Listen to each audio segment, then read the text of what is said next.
রহমানির রহিম। আজকে আমাদের আলোচনার মূল বিষয় হচ্ছে উজুর ফরজ কয়টি।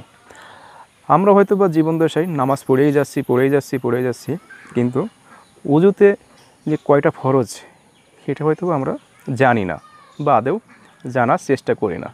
তাই আসুন আমরা আজকে জানব উজুতে কয় ফরজ। উজুতে মূলত 4 ফরজ। এই 4টি ফরজ আমাদেরকে আদায় করতে হবে, তা না হলে আমাদের উজু হবে না, আর উজু না হইলে নামাজ হতে কোনো প্রশ্নই আসে না।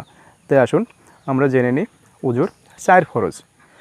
প্রথম 1 নম্বর হচ্ছে সমগ্র মুখমণ্ডল উত্তম রূপে ধৌত করা। 1 নম্বর সমগ্র মুখমণ্ডল উত্তম রূপে ধৌত করা। 2 নম্বর উভয় হাতের কনুই পর্যন্ত উত্তম রূপে ধৌত করা। উভয় হাতের কনুই পর্যন্ত উত্তম রূপে ধৌত করা, যেন এক চুল পরিমাণ জায়গাও ভিজতে বাকি না থাকে। যদি ভিজতে বাকি থাকে তাহলে আমাদের উজু হবে না। তাই আমাদের উচিত ভালো করে ঘষে ঘষে আমাদের পানি লাগাতে হবে। আর 3 নম্বর হচ্ছে মাথার 1/4 মাছেও করা।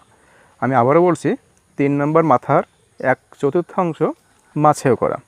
আর 4 নম্বর হচ্ছে উভয় পায়ের গিরাসহ ভালো করে ধৌত করা। আর 4 নম্বর হচ্ছে 2 পায়ের গিরাসহ ভালো করে ধৌত করা।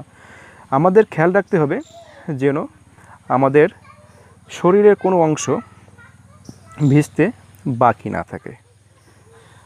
আমরা যখন নামাজ পড়তে যাচ্ছি, আমরা কার সামনে দাঁড়াতে যাচ্ছি? নিশ্চয়ই আমরা আল্লাহর সামনে দাঁড়াতে যাচ্ছি। তাই আমাদের উচিত ভালো করে উত্তম রূপে তার সামনে যেয়ে দাঁড়ানো এবং তার কাছ থেকে কিছু চাওয়া। এটাই হবে আমাদের একান্ত মূল উদ্দেশ্য। তাই আসুন আমরা উত্তম রূপে উজু করি এবং আল্লাহর সান্নিধ্য লাভ করি।